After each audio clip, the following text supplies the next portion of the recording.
Y bien, pues hasta que no llegue el presidente Humala, no sabremos quién va a ser, por supuesto, el ministro del Interior, ni tampoco el ministro de Defensa. Hay rumores, pero ni siquiera hay bolas muy fuertes. Todo esto se mantiene realmente en secreto. Sin embargo, es importante discutir un poco acerca de cuál debería ser la agenda de estos dos ministerios y quizá qué perfil deberían tener sus ministros. Hemos invitado para esto a Andrés Gómez de la Torre, que es un especialista en temas de defensa, inteligencia, y a Carlos Basso Ambrío, quien ha sido viceministro del Interior y es un experto en estos asuntos, tiene varias publicaciones en temas de seguridad. Buenas noches, ¿cómo están? ¿Cómo les va? ¿Qué tal? Buenas noches. Bueno, esas son las dos preguntas básicas. Quizás podemos comenzar con defensa, que es el sector más fácil. No sé si fácil, Jaime. Yo creo que en este país es un presente griego ser ministro de Defensa, aunque concuerdo con Carlos que todavía es más complicado aún ser ministro del Interior. Como norma general, Jaime, y sin defender a nadie, un año, ni siquiera cumplido de gobierno, primer año, estado de gracia, 3 ministros de Defensa y 3 ministros del Interior.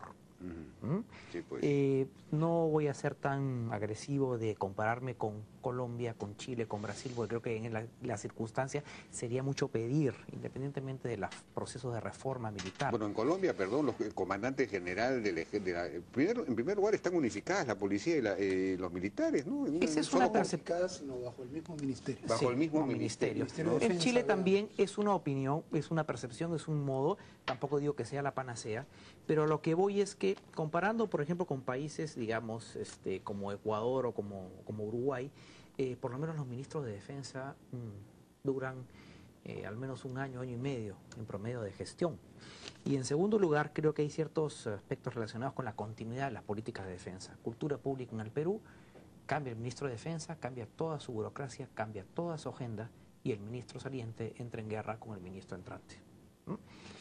Discusiones bizantinas, si el ministro de Defensa debe ser un civil o un militar, discusiones Pero resueltas. no solo eso, perdóneme que interrumpa, los mandos en el BRAE, por ejemplo, cambian ¿qué? Cada año.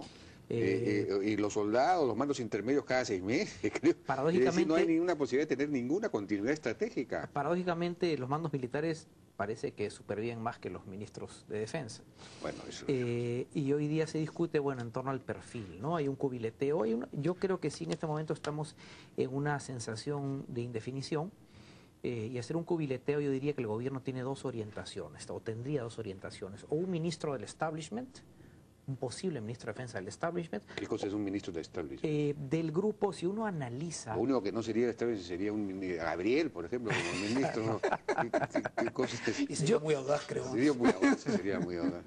Yo diría que son dos opciones que tiene, o un posible ministro de Defensa del establishment o un outsider. Me explico. Si uno analiza la forma en que se estructuró la burocracia del sector interior y del sector defensa, esto tiene la incubación en la Comisión de Transferencia. El coronel Adrián Villafuerte, asesor presidencial, el general Lisandro Maycock, hoy viceministro de Gestión Administrativa de Defensa, el almirante Sierra Alta, actual inspector general del Ministerio de Defensa, el doctor José Robles Montoya, asesor del Ministerio de Defensa, Luis Alberto Tarola, viceministro de Orden Interno, luego ministro de Defensa, Ricardo Soberón, jefe de Debida, y el señor Jara, actualmente la Autoridad Nacional del Agua. O sea, del equipo de la Comisión de Transferencia nace una burocracia. Esa fue la Comisión de Defensa, ¿no? Sí, la de transferencia al sector defensa. No nace una burocracia que copa los primeros meses de gobierno, el Ministerio del Interior y el Ministerio de Defensa. Okay. Entonces, podría interpretarse que de ahí o de ese grupo saldría eventualmente un posible ministro de Defensa. Es una opción. Y la otra opción, que no es descartable, es la posibilidad de un outsider, ¿no? Que esté fuera de este grupo que se incubó en la Comisión de Transferencia y que tuvo responsabilidades públicas en Interior y Defensa. Los institutos armados tienen sus cartas, ¿no? La Marina, el Ejército. Por ahí se habla de algunos políticos que habrían la posibilidad de que el gobierno acuda a sus canteras parlamentarias para escoger de ahí un ministro de Defensa. De la manera que creo que por ahí... En Gana Perú, ¿quién podría ser? Yo no me voy a aventurar a decir nombres, pero creo que lucrando un poco podría de repente por ahí algún parlamentario, digamos... Eso ha sido mencionado, creo, ¿no? Es uno de ellos, de es uno de ellos que ha sido además presidente de la Comisión de Inteligencia. Bueno, a Javier Descanseco ha sido propuesto para el Ministerio del Interior. No de defensa, así que me vas a permitir no comentar. Me parecería pues una jugada. Me está preguntando de defensa, así que no voy a hacer ese comentario. Pero sí, esa sería la única.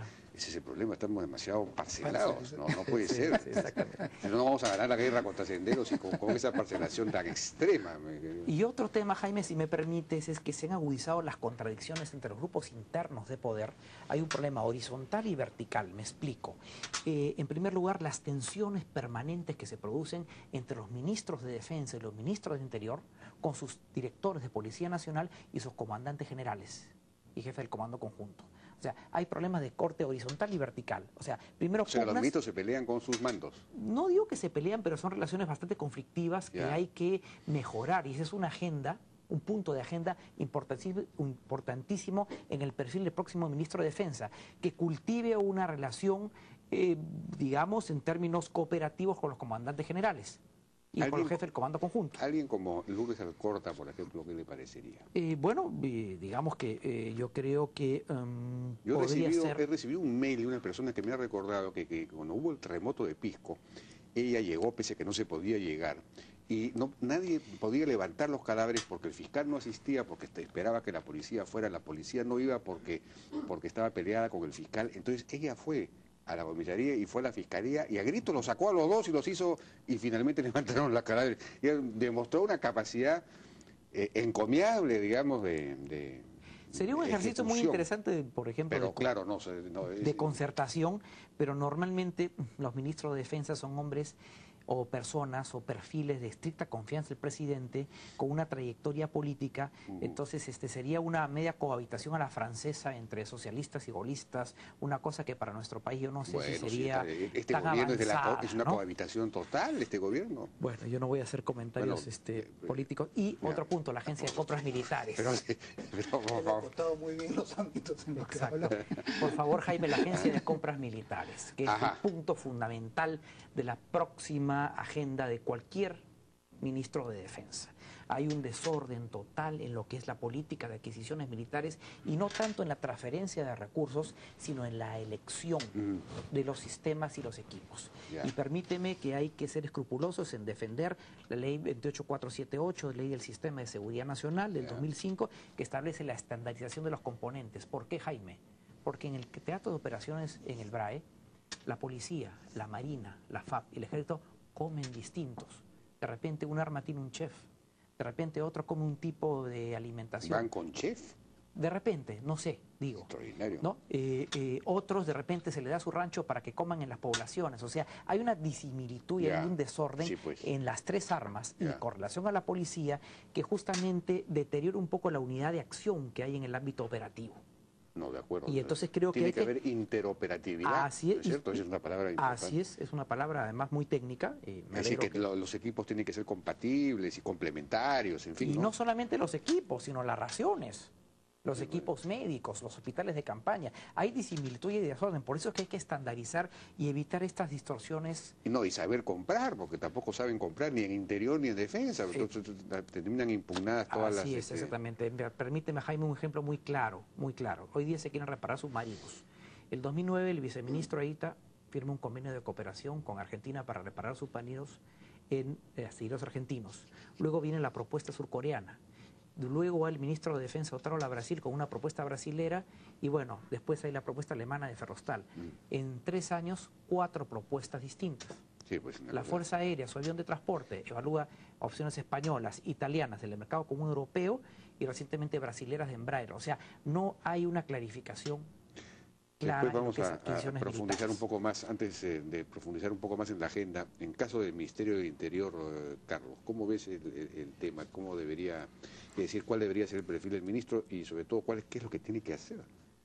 Bueno, yo creo que el perfil del ministro está muy asociado a la política pública que se quiera poner en práctica, ¿no es cierto? Y en el caso de Interior, en los últimos años no es así, digamos. Escoge a alguien y esa persona, pues. bueno, a ver, muchachos, ¿cómo hacemos? El jefe de la policía le dice, mira, hay el plan telaraña o no sé qué. Entonces yo creo que una de las cosas, un ejercicio, aunque sea corto el tiempo que el presidente tendría que hacer, es definir más o menos bien qué es lo que quiere.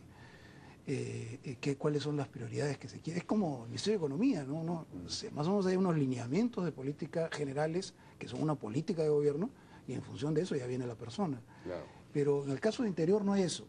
Una segunda cosa que creo que hay que recordar, porque los peruanos tenemos poca capacidad para pensar en varios temas a la vez, me incluyo por supuesto, el BRAE y la lucha contra el terrorismo es una de las líneas del ministerio, pero yo me atrevería a decir que ni siquiera la que ocupa la mayor parte de la actividad del ministerio. Hay toda una dimensión gigantesca por el lado de lo que es seguridad ciudadana, que hay un enorme trabajo que se debiera hacer, y el manejo de conflictos sociales en el aspecto de control policial, digamos, ¿no? Y creo que en ambos campos también hay un déficit enorme en cuanto a la profesionalidad para enfrentarlos y la definición de los objetivos y las políticas, etcétera, ¿no? Entonces, una cosa que creo que hay que tener, es increíble plantear eso, es una política.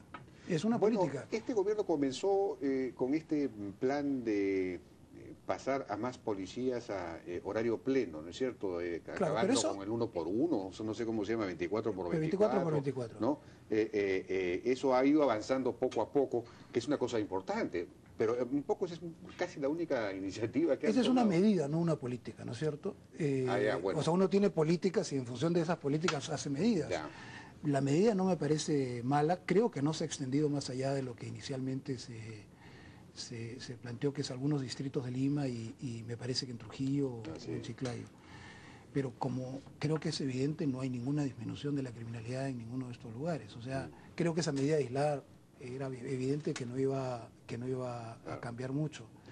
En ese sentido me parece que ahí hay enormes tareas de reforma en el ministerio y de reforma en la policía que están abandonadas. O sea, la policía hoy día está probablemente en su peor momento de capacidad profesional y en su peor momento quizás de corrupción, digamos, ¿no? De niveles de deterioro y como consiguiente de desmoralización de aquellos oficiales y subalternos que quieren hacer las cosas bien. Entonces hay grandes tareas ¿Qué hacer para eso? Ya son males tan profundos que ¿cómo hacer para combatirlos? O sea, digamos, ¿qué se puede hacer? Yo creo que son primero males profundos que son difíciles de combatir, pero la primera cosa es tratar de combatirlos, digamos. Sí, pues no. O sea, para empezar, sí, pues. esa ya es un cambio, tratar de combatirlos. Yo lamentablemente no observo que aquello esté ocurriendo en el Ministerio del Interior desde hace mucho tiempo. El solo hecho de que la política anticorrupción se vuelva un eje central de la preocupación del ministro, ya es un primer paso, claro. Ya es un primer paso hacia eso.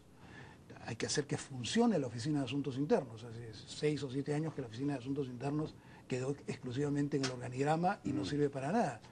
Hay que hacer, digamos, campañas en relación a la población con respecto a lo que es la calle y el policía, digamos. Hay que cambiar esa relación perversa que se da allí. Hay que cambiar el sistema de compras en la institución, hay que tercerizar una serie de servicios, hay que cambiar el sistema, por ejemplo, cosas como el rancho de los policías, por ejemplo. ¿Cómo se hace? Se le entrega a la cuenta del coronel, supongamos, y él administra ese dinero. Eso no puede ser, es una barbaridad. Habría que tener un sistema tercerizado probablemente, claro, donde algunas empresas compitan para abastecer de rancho a la policía. La gasolina, en fin, y podríamos seguir. Esa por mencionar una política, ¿no? Está el tema de el equipamiento y la preparación de toda la policía vinculada al control interno. Por ejemplo, no pueden despejar una carretera. Jaime, o es imposible. Jaime, no, es imposible. De repente ya es imposible. Entonces se instaura. Creo que estamos, en ese sentido, hemos entrado al peor de los mundos. O no se puede, o se mata a 4. Y creo que ninguna de las dos cosas es aceptable. Existen hoy día los recursos para formar y equipar a la policía con una policía antimotines, que tenga equipamiento moderno, no letal, y que pueda desarrollar esa labor eficientemente. Yo reconozco que si tú tienes 5.000 personas en 20 kilómetros de carretera va a ser difícil, pero esos son casos extremos, ¿no es cierto? En el 90% de los casos, con una buena policía antimotines se podría lograr ambas cosas. Proteger la vida de las personas y mantener la circulación. Porque yo he oído hablar, y yo mismo he hablado, y aquí se ha hablado en este programa ya hace años de este tema de que se necesita pues armas no letales, todo un sistema. No son capaces de comprar. Hay un problema serio con las compras, o con la planificación, o con las políticas. ¿Qué pasa? Bueno, el otro día salió un informe en gestión, si no me equivoco, sí, donde tanto Defensa como Interior eran los ministerios que menos habían gastado de su plata per inversión, y estaba en 0, nada. O sea, hay mucho más dinero. La época que estuvimos en el Ministerio del Interior, ahora el presupuesto es el doble. El doble. Y estás hablando de que tienes un 15% más de efectivos policiales. ¿No es cierto? Sí, pues, entonces hay, yo no estoy diciendo que sobre el dinero, pero hay dinero. Hay dinero para invertir y hacer cosas bien hechas. Quizás necesitarían estos gerentes públicos que produce Servir, que se encarguen de manejar pues toda la parte administrativa, o tercerizar la administración. Mira, por último. La policía, no hablo de los militares porque es un mundo que no conozco, pero probablemente se aplique también. Un policía pasa de la dirección contra un general está el año 2011 en la dirección contra el terrorismo, y el año siguiente en la dirección de logística, o en la dirección de recursos humanos, o en la dirección de... En fin, que no se especializan. Claro, esto es lo que necesitaríamos, y para eso hay que tener mucho coraje, hay que hacerlo, porque no creo que le guste nada esto a la policía. Necesitaríamos gerentes allí, especializados. Así es. Y Servir es una cantera para esos gerentes, y esos gerentes se quedan ahí cumpliendo esa función el tiempo que sea necesario, y la policía se dedica a hacer su trabajo. Así es, su trabajo. En lugar de dedicarse a estar en canonjías que solo le sirven para, en fin, enriquecer. Pero esas cosas requieren decisiones presidenciales. Más alto. Así es. Eso no lo puede definir un ministro. O sea, si el presidente no está convencido de eso, el ministro no lo puede hacer. Pero así el presidente pues está en Corea, entonces no está escuchando esto. Ese es el problema. Ojalá que se lo haya grabado. Ese es el problema. No hay que invitarlos a la siguiente crisis ministerial para ver si lo escucha. Vamos a hacer una pausa y regresamos. Ahora las mamás del Perú podrán hablar ilimitadamente para toda su vida. Hablarán sobre la novela, de las recetas de la abuela, del amor por su hijo. Todo lo que mamá quiere decir por celular lo dice con Claro. Cómprale un pospago Claro de la promoción y haz que hable ilimitadamente para toda la vida. ¡Feliz día, mamá! Si quieres para tu negocio, para tu taxi metropolitano, estamos por tus joyas en la Caja Metropolitana. Porque todos los peruanos tenemos oportunidad para crecer, la Caja Metropolitana te presta rápido y fácil, con red de agencias a nivel nacional y 65 años al servicio de un país emprendedor. Somos la Caja del Perú. Caja Metropolitana, la caja de todos. Lifty, Lifty de Gloria. Disfruta Lifty, el té verde de Gloria. Lifty. En cada gota, toda la frescura. Lifty de Gloria. En cada gota, toda la vitalidad. Lifty, lo mejor de la naturaleza en cada gota.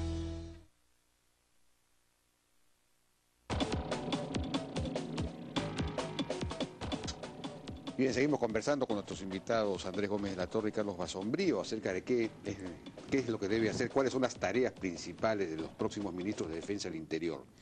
Bueno, estábamos conversando con Andrés Gómez de la Torre y hay un problema efectivamente en el tema, y lo acabamos de ver en el Interior también, con las compras, ¿no es cierto?, con la administración en general de los recursos. Pero, hablando de eso, se acaba de aprobar algo así como 1.300 o 1.400 millones de soles para el sector defensa. El Congreso incluso ha dado su visto bueno, una ampliación presupuestal. ¿En qué se va a gastar eso? No se ha determinado, no sabemos a qué se va a destinar ese dinero, pero debería ser dinero, según se dice, destinado sobre todo al tema interno, no a las amenazas externas, que también, por supuesto, es necesario completar el famoso... ¿Cómo se llama? Núcleo básico de defensa, que no sé si está completo, todavía no está completo, ¿no? Pero digamos, en este momento hay una emergencia. ¿Cómo ves este asunto? 3 puntos, Jaime. Número 1, totalmente de acuerdo. La prioridad actual es el tema del orden interno antes de que las amenazas del frente externo. Segundo punto, concuerdo con lo que manifiesta Carlos. En el caso de defensa tenemos el plan BRAE, bueno, y el plan Putumayo y el plan Costa Norte. ¿Cómo financiamos esos planes que fueron iniciados por el ministro Wagner? Sin duda. Y un plan Costa Norte es para el narcotráfico. Sí, para el narcotráfico en materias de interdicción, donde había cooperación de los Estados Unidos que se quedó medio colgado. Hay que pedirle pues a la embajadora Dickens, que le gusta intervenir en política interna. Bueno, no ha llegado como los embajadores... Que intervenga más entusiastamente aportando recursos. No ha llegado como los embajadores norteamericanos en Bolivia que pedían el voto popular por ciertas candidaturas, pero yo creo que están en los límites permisibles. Y persistir en las reformas militares que iniciaron los ministros Aurelio Loré de Mola y Alan Wagner, que se quedaron colgando en el camino. Reforma de la educación militar. La educación militar lamentablemente está por los suelos. Las escuelas conjuntas. Se ha creado hace 2 años una escuela de inteligencia militar conjunta, lamentablemente con no la mayor énfasis en potenciar este trabajo conjunto interfuerzas. Y luego, sin dudas, mercado persa o ensalada rusa. Los aviones de transporte de nuestras Fuerzas Armadas, que eran los Antonov, en las 3 armas colapsaron.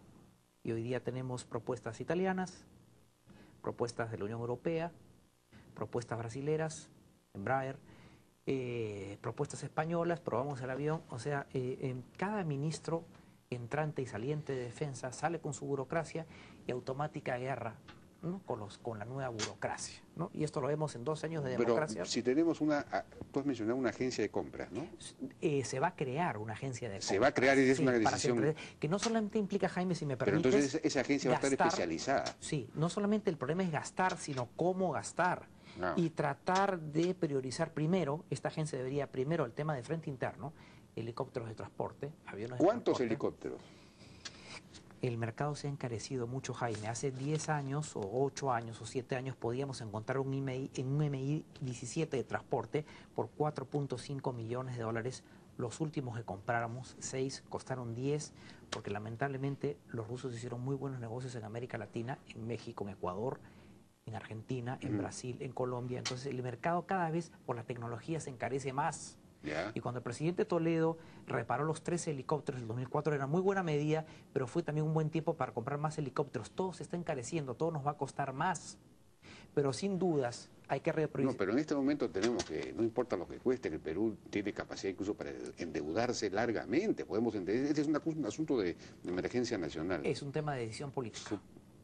Es un tema total de decisión política. Otto Gibovich hablaba de que necesitaríamos 50 helicópteros Yo no voy a entrar al tema de las cantidades. ¿Por qué? No voy a entrar al tema de las cantidades. Explique por qué no voy a entrar al tema de las cantidades. Bueno, pero sí creo... ¿Hay alguna razón? No, ninguna en específica. Pero sí creo que, te voy a dar ya, si me retas a ese... Hemos comprado 2 MI-35 de combate a la Federación Rusa. Necesitaríamos 8 más para completar un escuadrón de 10 aviones. De 10 helicópteros. Hemos comprado solamente 2. 2 MI-35 que están operando en la zona. Aparentemente es muy poco. Pero le daría una potencia de fuego interesante en el tema específico del accionar del BRAE. Ajá. Exactamente. Y la visión de transporte, Jaime, nuestros aviones Antonov N-32 fueron comprados entre el 89 y 91. ¿Ya no funcionan? Ya están realmente en un nivel, digamos que son casi irreparables. Entonces, aviones, helicópteros, también se necesita, creo, inteligencia electrónica, satelital, sin duda, en fin, esas cosas. Pero, Jaime, ¿cómo podemos avanzar si la DINI, la Dirección Nacional de Inteligencia, tiene un presupuesto anual de 42 millones de soles y el INPE tiene 500 millones de soles anuales o el Ministerio del Ambiente tiene 100? Por lo menos dupliquemos el presupuesto del órgano rector, que es la DINI, que maneja 42 millones, este año 48. Entonces, realmente... No, pero el INPE tiene más de 50.000 presos, ¿no? Bueno, pero si tuviera 50.000 informantes la DINI, yo podría entenderlo. Pero yo creo que, digamos, es un presupuesto muy exiguo el que tiene el órgano rector, y es un tema que consiguen todos los gobiernos, por este temor justificado de que potenciar los servicios de inteligencia va a generar un efecto espejo y se va a producir lo de los años 90. Hoy día es muy difícil porque hay leyes de control muy rigurosas, como la ley 28664.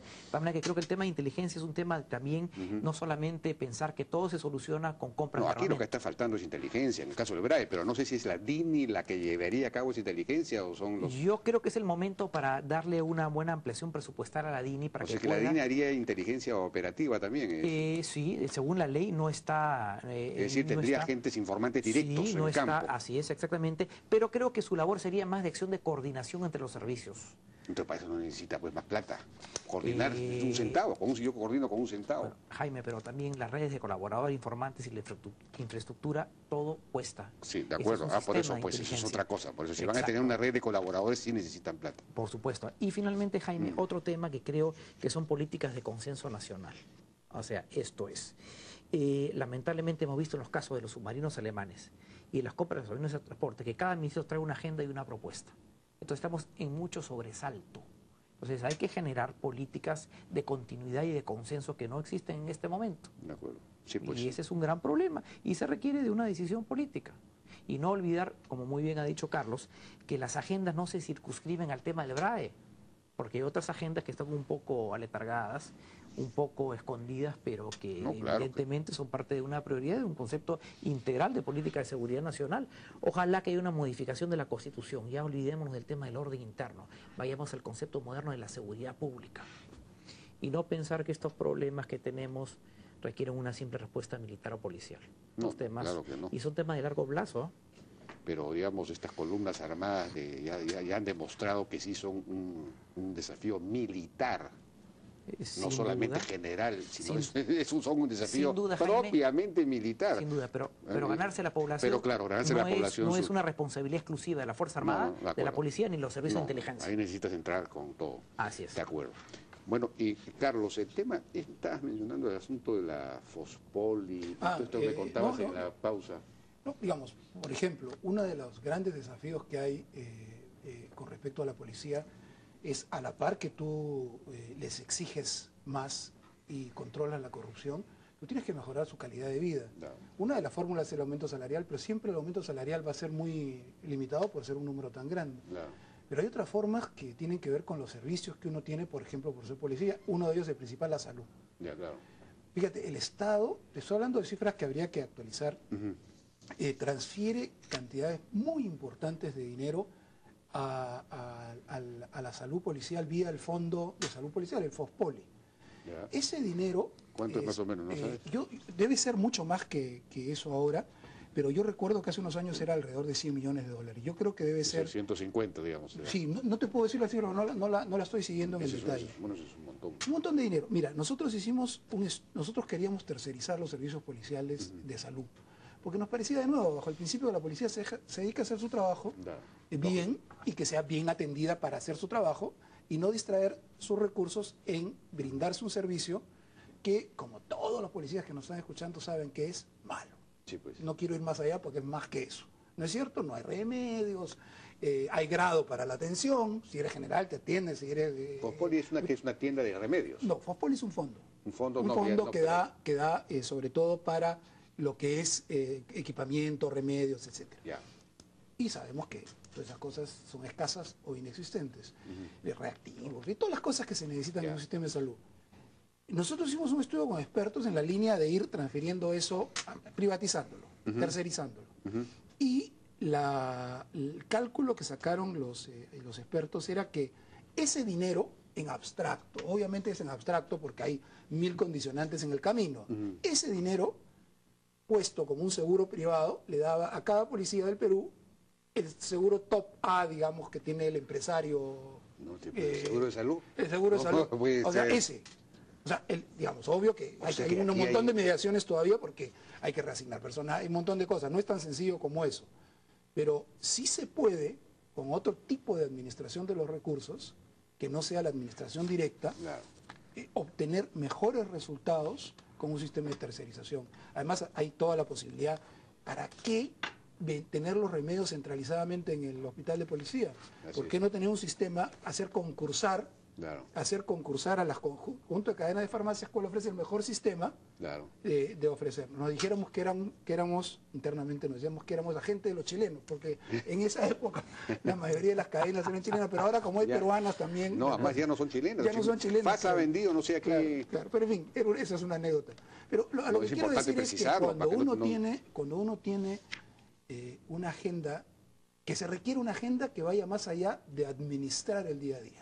La administración del día a día, en lo único que termina es en la siguiente crisis ministerial. Hay que cambiar las cosas. Hay que cambiar esa racionalidad de enfrentar el problema. Ahora, insisto, no depende del ministro ni del primer ministro, depende exclusivamente del presidente de la República. De acuerdo. Bueno, yo les agradezco su participación, ha sido muy interesante y ojalá que esta conversación haya sido escuchada o sea escuchada por el presidente cuando llegue, o se la pasen ahora por internet, de repente la pueden mirar en Corea, no lo sé, Jaime, creo para que escuche las creo cosas. que ni Carlos y yo queremos tener ningún puesto público, que quede claro, así es que estamos... Pero si ustedes tienen las cosas muy claras, ¿por qué no van a querer un No, puesto público? absolutamente. Carlos he visto en Twitter que es uno de los voceados para hacer Esa ha sido una broma de un amigo que hay gente que ha reproducido, y si a alguien le quedara la duda, critico con la libertad que critico porque no tengo ningún interés ni posibilidad de hacerlo. Bueno, no sé, nunca se puede decir de esta agua no beberé. Muchísimas gracias a nuestros dos amigos brillantes, expertos en estos temas, Andrés Gómez de la Torre y Carlos Basombrío. Vamos a una pausa y regresamos con Miguel Santillana, investigador principal del Instituto del Perú, sobre el tema de la minería. Hay una gran cantidad de proyectos mineros ya con estudios aprobados que están paralizados por asuntos ambientalistas, por movilizaciones antimineras, y entonces estamos perdiendo una fuente importantísima de desarrollo y crecimiento nacional. Y bueno, comentaremos también el tema de lo que está ocurriendo con la minería informal. Regresamos.